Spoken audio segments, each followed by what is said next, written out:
Good evening and welcome to the Gothic Bohemian Salon. So, I believe I did a video about my trip to Sephora and all the samples that I got there.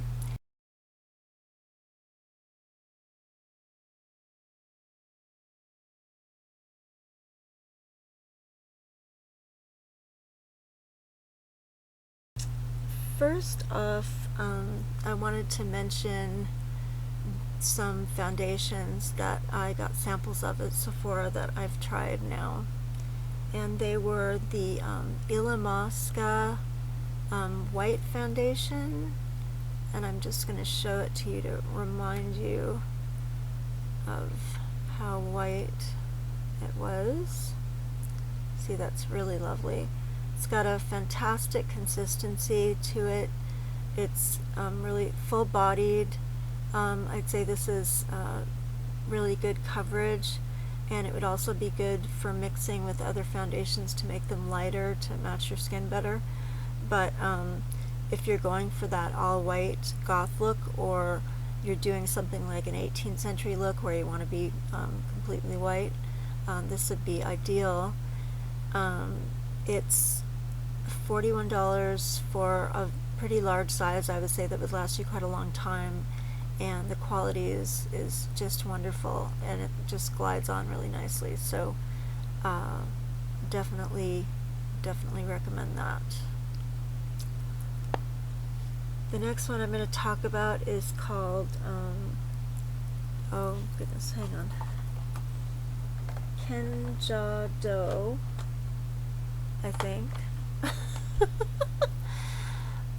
Probably if you asked for that at Sephora, they'd know what you were talking about. This is also a white foundation. Comes in a much smaller bottle, is more expensive, and it's of a much more watery consistency, and I'll just show you the whiteness of that. Also paper white, but much more watery. So this is something that you can kind of rub into your skin more, and I'd say it gives you more a look of paleness from within than the other one. It looks more natural, and it's probably also meant to mix with other foundations to make them lighter, but it's a smaller bottle, and it's in the $40–50 range. I don't remember exactly how much. All of the Kenjado stuff was pretty expensive. They also had a light mineral powder, a white powder, finishing powder that was really nice. It just felt fantastic. And I don't remember, I think they had a compact as well, but I'm not 100% sure. And the last one I'm going to talk about is not white. It's Makeup Forever's famed brand of foundation, and this is the lightest color. Hang on, let's see if I can show you what that looks like. There's a lot of light coming from my ceiling light. Anyway, this is a lot darker. It looks white on the video. Oh well. Anyway, it's still really light though, and it's sort of a medium consistency. I mixed that with some of the white, some of the Gothic, and that was really nice, and I wore it on its own too, and that was really nice. And I'd say probably with their primer it probably works really well. And my skin, I wanted to talk about primers, because I tried a couple different ones for just the whole face, and the one I wanted to talk about is called, it's from Hourglass, and it's called Veil, and I wore it. It feels incredible. And the day that I wore it, it was a really warm day, and I actually was even sweating. And usually when I get warm and sweat, if I'm not wearing a full coverage makeup with powder, full powder, I just feel really uncomfortable and my face turns really red and it's not very attractive. And I wasn't wearing a lot of makeup at all. I just had concealer on and light powder, very light actually. And I thought that I must be red because of how I felt. And I asked, or I said something out loud, and somebody said, "No, you're pale." I didn't believe them, but then I looked in my mirror, and sure enough, I really didn't have to powder very much at all. So this Hourglass is really nice, and it feels amazing. It doesn't take very much to cover your whole face, and while it's kind of expensive, it's like $52 for a big thing. There's also a smaller one that's $18, and it probably lasts you for a really good long time. So I don't feel bad about suggesting the Hourglass veil. It was really great, actually. I really, really like it. And the other one that I tried is this Too Faced Primed and Poreless. I think the original one. And this one, okay, I have really dry skin. This one made my skin for 2 days feel oily. And I washed it in between times too. It just seemed to really oil up my skin. I haven't broken out or anything, so I don't know if that's going to happen or not, but it seemed to work really well the day that I wore makeup over it. So there's that, but I didn't like the feeling after the 2 days of it just being, you know, like still on my face somehow. And it was very slick and didn't ever seem to really set at all. My face felt damp like all day, so that was kind of weird. The last thing I wanted to talk about, that was a sample from Sephora, is this Christian Dior Creme de Rose lip balm, which I think I showed you this when I got it. They give you a lot when they give you samples. Anyway, it takes literally just this tiny little bit on your finger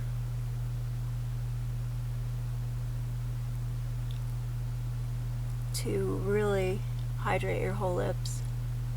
So the price is actually, I think, quite fair. It's $42 for a pretty big thing, considering that you only need that little tiny amount on your lips. At first I thought it was hideously expensive, and now I realize that you need so little. I mean, really, it's so easy to take too much and have too much and, you know, just feel like you've got like lots of stuff on your lips, and it's really uncomfortable.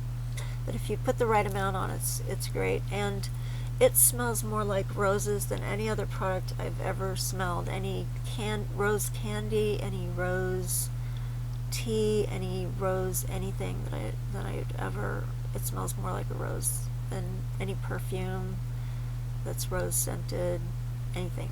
So that's kind of in its favor. So that's the sample stuff. On to other things. Okay, a while ago I got this L'Oreal Revitalift Miracle Blur, which is a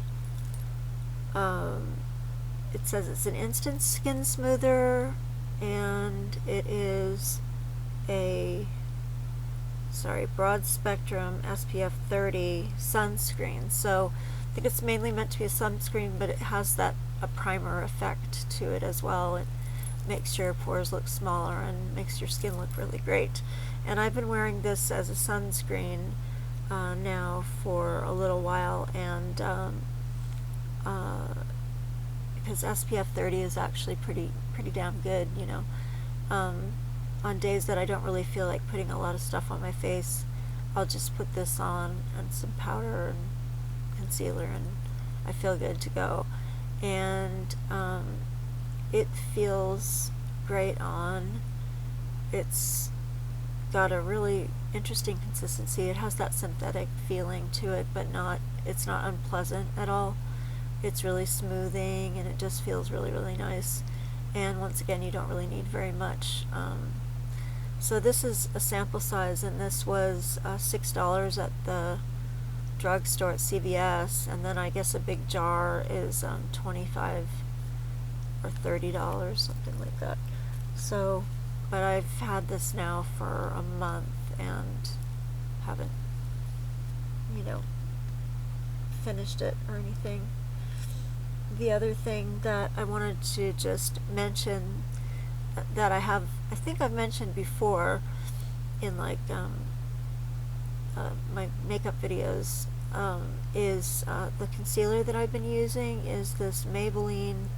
I'm sorry that all the packaging has worn off, but I've been using this like crazy for a while now, and it's working really, really well. It is I think it's called Maybelline Lumi Concealer or something, like luminescent or illuminating concealer or something like that. In ivory is the lightest color, which seems to be pretty light. I have really fair skin, so it's working for me. I'm not wearing anything but powder right now, so I'm not wearing it right now, but generally when I get ready to go out in the daytime, if I'm going to wear makeup, I wear this, and it's been working out really, really well. They often have sales where it's buy one get one for 50% off too, so that's really good. I also tried, oh darn, actually so there were a couple more samples from Sephora, sorry about that. I also tried the Urban Decay primer potion, the eyelid primer potion, and it didn't work very well for me the time that I tried it, but I have since discovered that it really does depend on what sort of eyeshadow you're using, whether the product will work well or not. Sometimes it's best to use the same the primer that comes, that is from the same company that the makeup is that you're using, because they'll have the same type of ingredients. So that might be the problem. In any case, I took mine back and got credit, but I still have my samples, so I'm gonna keep trying the sample, and if I have anything else to say about it. I know everybody uses it and really likes it, so I'm gonna keep trying it and see if I change my mind.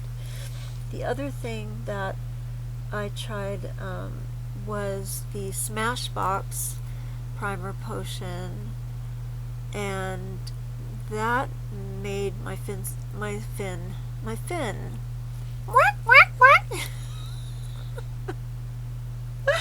it made my fins feel really dry. No, it made my skin feel really dry, and then I broke out, which is what happens when my skin gets dry. Sorry, that just made me think of Nipper. Hello. You need a Nipper fix. After all that.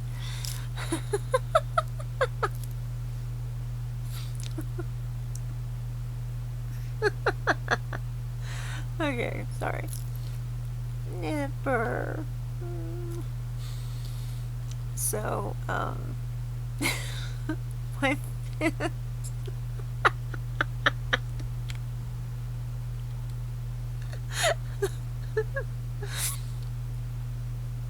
okay.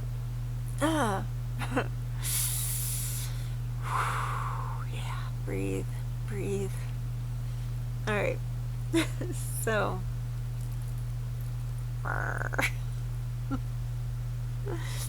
there you go. Alright, so the other thing that I've been trying is this Too Faced Shadow Insurance Primer. Blech. And it's been working pretty well, so I'm happy with this. But though there's a couple things I'm not happy with, and I'm just gonna say one thing before I get to those things, and that is I use this Ruby Kisses primer, and it's from the beauty supply store, and I think you can probably get it at a lot of beauty supply stores, because Ruby Kisses is they make nail polish, and they make eyeshadow, and I think some other stuff though. Oh, they make a lot of eye stuff actually, like mascara, you know, all kinds of stuff like that. This has been great as a primer for quite a while, and I still have a lot of it left, and I bought it quite a while ago, like months and months and months ago. It might even be a year, so this is still working really well. It's got a little doe foot wandy thing. It's a very light color, goes on nicely. It's pretty thin, so it's not like, you know, a lot of coverage or anything, but it's really great, and it works great for me. So, you know, I'm pretty happy with this, but I wanted to try some higher end things, so what can I say? Actually, I did find that this Shadow Insurance seemed to make my eyelids a little bit more prominent. You could see more of them, and it makes my eyelids look great, and I actually like wearing it alone without any eyeshadow at all, because it just makes my eyes look really open and wide and nice and pretty. Okay, so one last great thing, and then let's see, is that it? Yeah, oh, two last great things, and then on to a couple of things that I'm not so happy about. I decided to buy the New York City Smooth Skin loose face powder to use on my shoulder, my neck, and my décolletage, and maybe my face a little bit. And this is really inexpensive. It's a couple dollars, maybe like $2 or $3, seriously. And I'm gonna open it. The one thing about it is that it doesn't screw closed, so it can get a little messy, but there's the powder. Sorry, the light's making it look a lot brighter than it actually is, but it's a very nice light color. There you go. And it's very fine and really smells nice. Works really well. The only thing is that this doesn't screw, it just lifts off, which is a little bit tricky sometimes. But what the hell. Okay. And the last but not least product is the aloe vera makeup wipes from Daiso. These are great. They get everything off, hands down, like that. So there we go. So these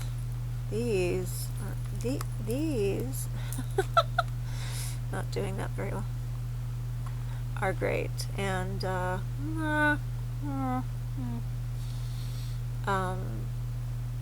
they're really strong. I mean, they're like the strongest wipes I've ever used. They might be a bit harsh for some people. I'm wondering about that. My skin is actually quite resilient. It's not sensitive at all. It doesn't seem like, I mean, except for really dry things, or drying things. So it might not be great for somebody who's really sensitive. But it's aloe vera, and, you know, I don't know. I guess you'd have to try them. Okay, now on to the crapola, or the things we don't like as much. First thing that I'm gonna talk about is this oh so disappointing marble palette from Forever 21. This looked promising. It looked like fun anyway. Now I'm kind of thinking that I'm going to give it to my best friend so her daughter can play with it or something. But look at all that. It looks really exciting, doesn't it? And they have these nice marbly things going through them, and you think it's going to be like all those eyeshadows that have like the different colors going through. Well, first of all, they have a really weird smell. It's really weird and chalky, and yeah, no. And then the other, and it really makes me kind of feel a little nauseous actually. And then the other thing is that the marbling seems to only be on the surface. So once you touch the surface, it's gone, and you're just left with like kind of a blah color, it seems. Most of them, anyway, so far have seemed to be pretty blah.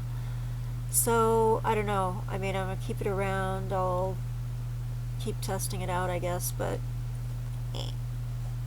it was $7.80, so I mean, what do you expect? But sometimes cheap makeup can be great, and we love those times.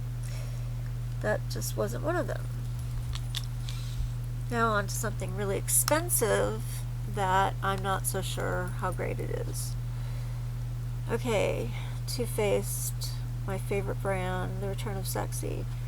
I was so excited about buying this. The only thing I didn't like was aesthetically the way that this is set up. Looks a lot like Elizabeth Arden, and that reminds me of old ladies and really bad department stores where I was growing up, like May Company and stuff like that, and just kind of tacky gift things during the Christmas season and stuff. But anyway, it looks really sumptuous and wonderful and everything, and I will say that the pencil that comes with it is amazing. It glides on like nobody's business, and I really love it. The shadows, however, I was having a really hard time getting them to stick, and I was using their primer. So, and also the eyeshadow seemed to fade really quick. Now I took it back with me when I went back to bring some other things back, just to see if they could give me a little bit of insight on like maybe a better way to apply it or something like that. And what the sales girl told me was with sparkly shadow, you don't really expect it to stay around for long, or the pigmentation isn't that much or something like that, which I was kind of surprised to hear her say. I mean, that doesn't really seem logical to me. And then the other thing that she said, well, then she made a suggestion as to how I might pat on the eyeshadow rather than drawing my brush across, which I had been patting. So I'm not an idiot, Anyway, so I don't know. I mean, it's so beautiful. It was $48. It's the most I've ever spent on anything like this, and I mean, it's the first thing like this that I've ever bought, and now I'm feeling kind of a little gun shy, frankly. I mean, it looks like, that's a really nice deep thing happening there, and why shouldn't that be like that on my eye? I don't really get it. That doesn't make sense to me. But I'm not a makeup artist, and I don't know exactly how to do everything, obviously, so there you go. Okay, well, mostly I like the palette though, so I'm gonna hang on to it and just keep experimenting. I just feel like it has to work someday. I mean, I've reapplied the top a bit using a more patting motion, and that looks a lot better, so maybe there is a lot more to that than, maybe I just wasn't doing it right or something. I don't know. I'll have to check it out some more. In any case, that was pretty much everything as far as reviews go. The only other things that I had was a couple of little baubles that I wanted to show you that that I picked up recently, and I was going to tell you where I got them too, so that if you felt like getting something similar, you could if you live in my area. So the first thing that I'm going to show you is this little, let's see if I can find a wave. Okay. This is a little carved bone octopus, and I got this at a place called Lacis, which is in Berkeley, near the Ashby BART station. They have a Facebook page. They're the Lacis Museum of Lace and Textiles. It's a huge, beautiful store, and it's an absolute must-stop if you're in the Bay Area and you're interested in costumes or lace or textiles or hats or making things of a lot of different, ways, or antique clothing or jewelry, or, they have a lot of interesting things. Anyway, they have a lot of these bone carvings, these little carvings. There's a place to put a little jump ring up there, so I'm actually probably gonna try to find a ribbon that's that wide to stitch it onto so I can wear it as a choker. I think that would be really great. But you could put a jump ring up there in the hole and wear it that way too. So that's one thing. And then the other thing is actually this necklace here. And I got this at Dark Garden the day of the rummage sale.